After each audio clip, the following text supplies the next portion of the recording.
All right. So I would like to talk about growth and independence. I believe growth is all about transitioning from one stage to the next. And it's about transitioning from a stage of youth or stage of ignorance to a stage of knowledge and age. So I believe we can measure growth by the various stages that a person has been through. The most common way to measure growth, um, is through time as a metric. So we measure growth by how many years someone has lived on this earth. But I think that's just one of the ways to measure growth or to measure age. So growth essentially is different from age because growth isn't about the years, it's about the levels, the stages that you've been through. And for me, growth is more important than actual age. For example, someone who is experiencing problems that a 50-year-old might face, or scenarios, whether psychological or economic, can acquire the same level of growth as that person within that age bracket, even outside the age bracket. So I believe growth is more important in that factor, in that way, because um, it supersedes or it is not matched with age. There's a difference between the age you're in and the type of growth that you're experiencing. In that way, we must also look at the various securities or insecurities that come with various stages of growth. So let's talk about the first stage, which is the stage of absolute ignorance. I think for most of us, before we were taught, let's say when we were toddlers, we were at that level. There's a level of total security because everything that you need is provided by someone else, by someone older, a parent, a sibling, maybe a guardian. In that age, you are living in a bubble. So within that bubble, um, you're shielded from certain perspectives or certain realities of life. And the first time it gets shattered, most people will probably remember thinking, all right, so this is not how the world works. My mother or my father or someone who is a guardian or a parent, they don't have absolute access to resources.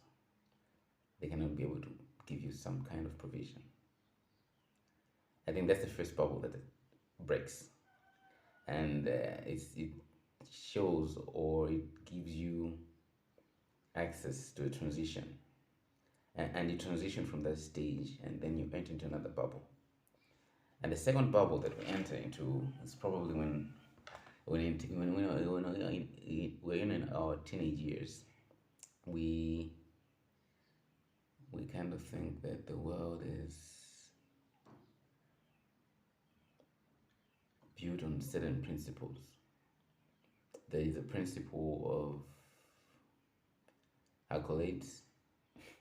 So by accolades, I mean that if you get a certain certification or if you work a certain way Or if you, for those who are religious, if you pray to God in a certain way, things will come, things will work out in a certain way. So that's another bubble. I think it happens when we're in our teenage years. We believe, let's say, for example, okay, if I get a degree, or I get a master's, or I get this, or if I pray this amount of time or do this, the result that will be there is this. So it's a bubble that we're growing in, and it's fed by the doctrine that we were fed when we were in those years, probably by our peers, our friends, sometimes our parents, or um, our grandparents, or anyone who is close to us, even our teachers. And that's the second bubble that we're in. And then there's a third bubble. The third bubble is when we're working, when we've entered the industry. And we believe that if you work for a certain amount of years, or if you put certain effort,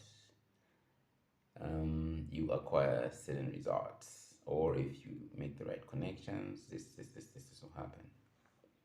Now that's a bubble as well.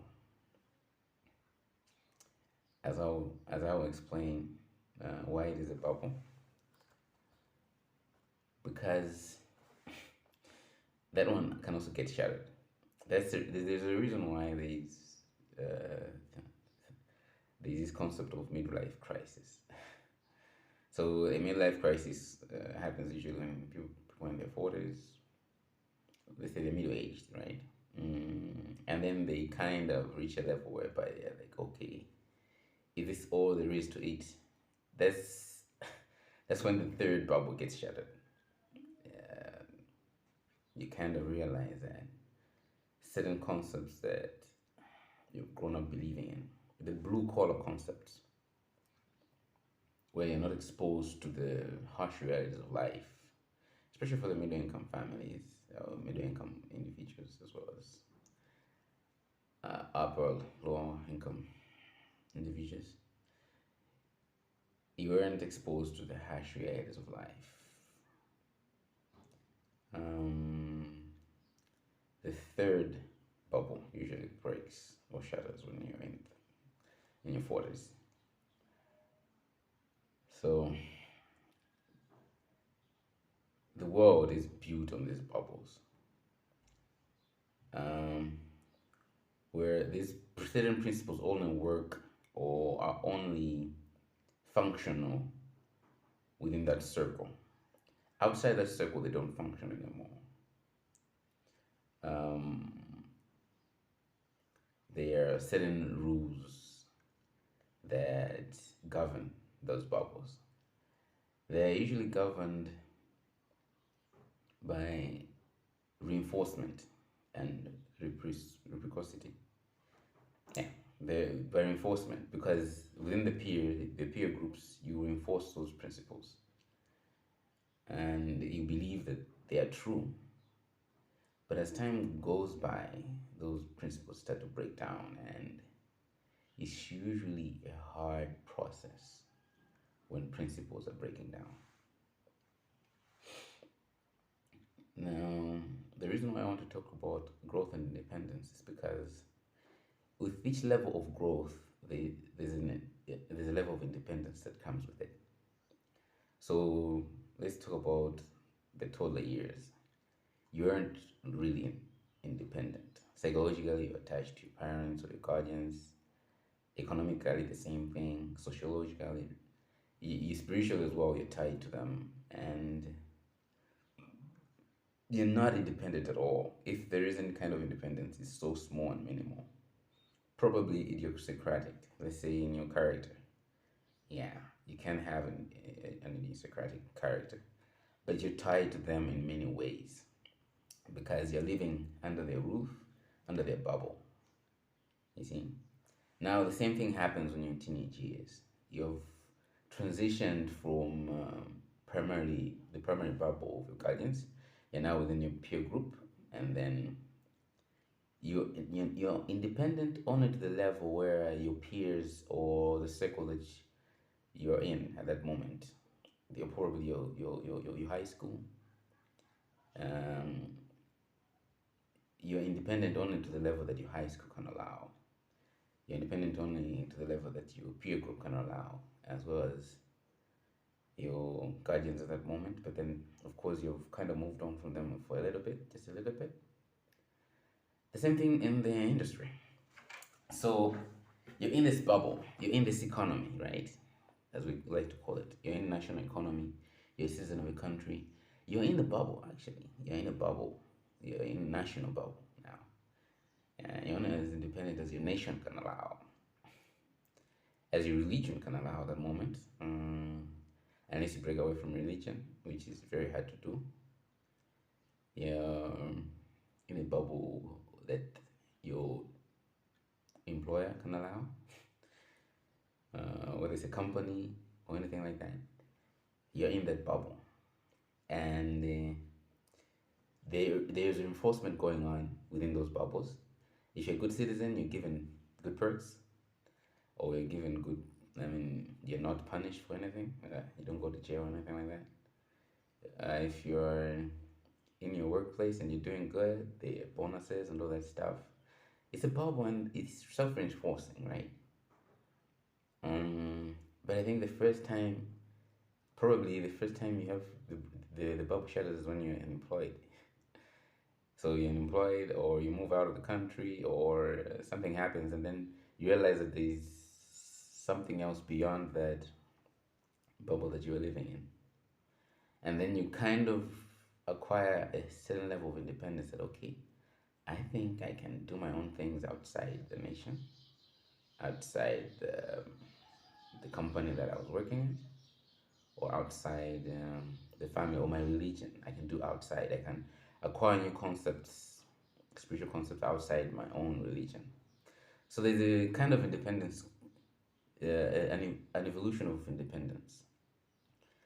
So for those that have broken more bubbles, there is a level of more independence than for those that have not broken them. So these things are correlated.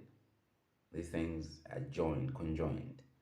The more bubbles you break, the more independent you are, conceptually, spiritually, philosophically, intellectually.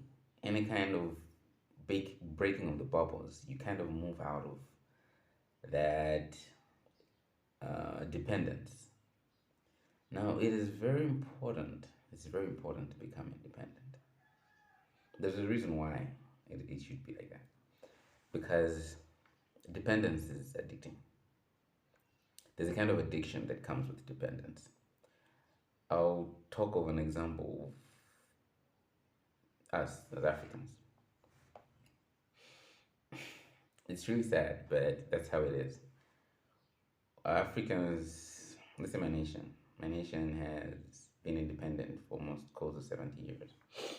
But then we're still dependent on our colonizers, the people who colonized us.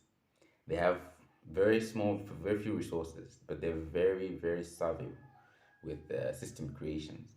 So they've created systems around the world that reinforce their position in the world, whether it's militarily, spiritually, politically, sometimes using value systems or monetary systems. They've really been very savvy with this stuff. And we're still dependent on those systems, we're still dependent on their concepts, even the language itself, we're very dependent on it to the extent that we're not really independent. We call ourselves independent, but like I said, there are levels of independence. We have not broken a lot of bubbles yet as a nation. And one of the bubbles that we've not broken out of yet is the bubble of value systems. So we still depend on their value systems. Well, even for money, we have to print it outside of our country. We've not yet reached a level where we can print our own money and be secure about it. Or we we cannot yet create our own political systems and be confident that they will be working independent of the political systems that we inherited from our colonizers, right? So we're still living in that bubble. But then the only way we can break out of that bubble is by moving away from the secure value systems or religious systems that were given to us. We have to be able to explore value systems outside what we were given, what we had. We have to be able to explore different spiritual concepts, different intellectual concepts, because it's a bad place to be in an independent state. Not only of the addiction itself, but then the psychological reinforcement, whereby because you feel something is senior to you, you cannot challenge it, even though it's detrimental to you. So, we would rather an individual from, or a company, or an investor from the colonizing country to come into Malawi to invest and do different things, rather than us thinking, okay, we can invest in our own country using our own local resources and local investors. Which for me, okay, to me, it's really absurd. And not only that, we cannot actually reverse the dependence to reach a level of independence similar to the one that our colonizers have at the moment, right? Psychologically, we're already defeated. We cannot say, okay, a Malawian can go, let's see, to Britain and then invest and bring resources back to Malawi. We cannot think in those ways because we've been psychologically programmed to believe that things have to work in a certain way because of our dependence on these guys, right? So this is where it's very, very critical that growth has to come, that independence has to come. Now, independence is not only for the individual, but for even collective social units. So we're talking of the first collective social unit you can think of is probably the family. It's probably the primary social unit that exists in every state or any community. And then the second social unit is probably the community itself, like a group of families conjoined for various purposes. And then there's the regional and then the district levels, and then there is the national level, and then there's the continental level. Now, the continental level is really it's something that I should also speak about because I believe it speaks volumes to see that the whole continent of 1.3 billion people still being looked down upon after centuries without actually trying to break out of the loop, or trying to break out of the loop but still not being able to. It's quite an interesting thing, something that has to be studied somehow. But then that's the thing, growth and independence as well as breaking of bubbles. So any chance we get as individuals or as communities to break bubbles, we must break those things.